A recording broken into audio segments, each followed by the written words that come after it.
Haaland show, and we are going to talk about it. It was an England Haaland show.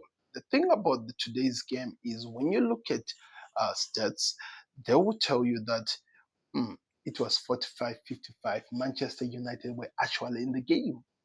That's what it will tell you. It will tell you that they were dominating. Their XG was about 1.52, yet they did not score a goal. They had 12 shots, they had two on target, they had two big chances, they had two big chances missed.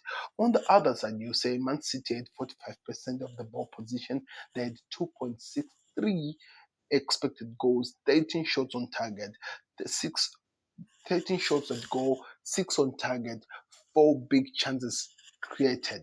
And of those four, three were goals, and the two big chances which were missed. So there's a lot of things to look at how the game was played.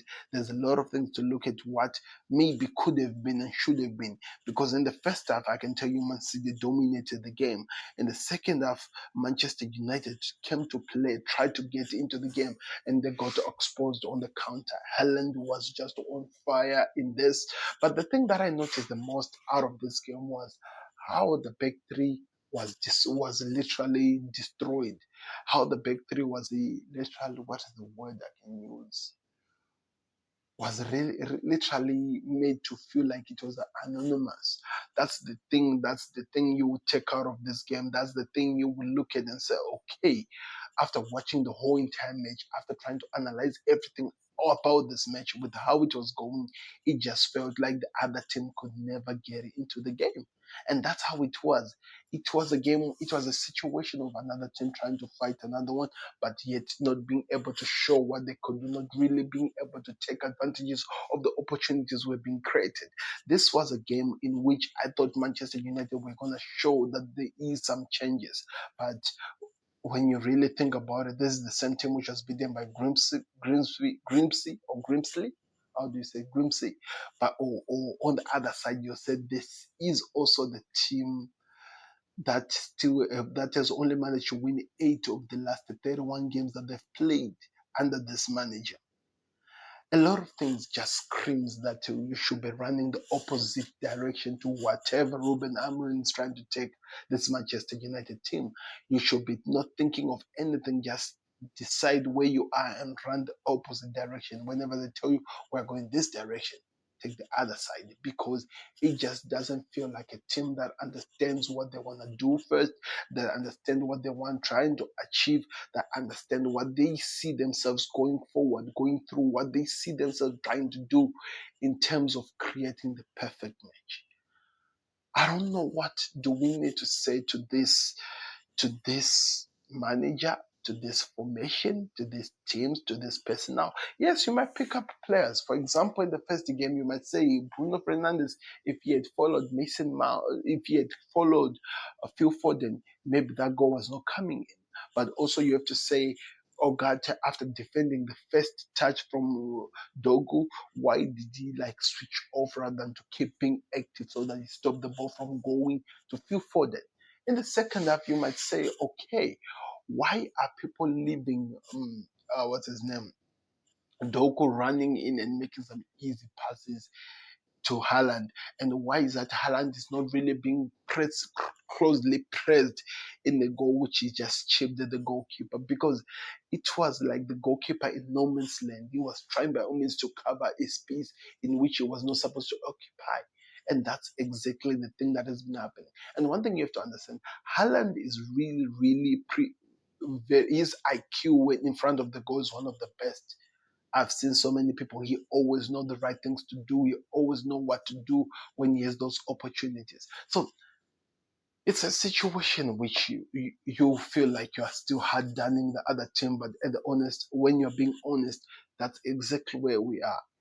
The other team deserve to be really criticized over their performance.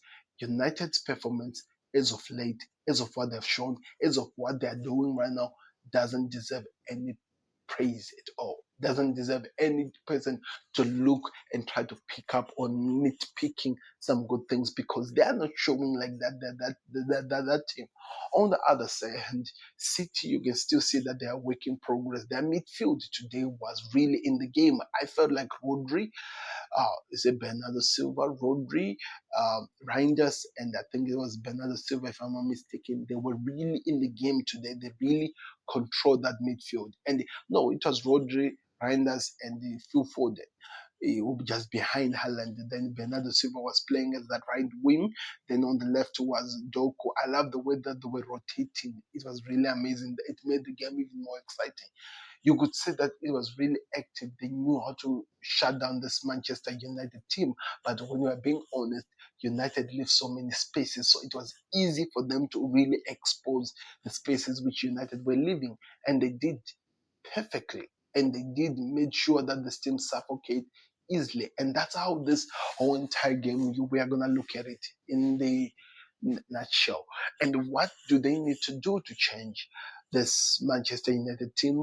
First of all, stop playing a back three, because in playing a back three, that midfield, for as much as it feels like there are so many personnel, there are so many people who are running as wing backs. In being wing backs, it means only people are left in the midfield. Yes, you have that those two midfield tens. They don't offer enough if they are not really not getting enough of the ball, and they don't know the position which they're supposed to occupy in defensive as well as in attack. That's the thing about the system which is really interesting. Only the one manager I've seen who's really performing well with the system, which is only Glasner. The rest of the people that we've been watching, the rest of the teams we've been watching, there have been so many questions rather than answers. There have been so many things to challenge how this team is performing rather than to be celebrating what they could do, this Man City team, Manchester United team. And there's nothing we can do on that. This is just the honest truth.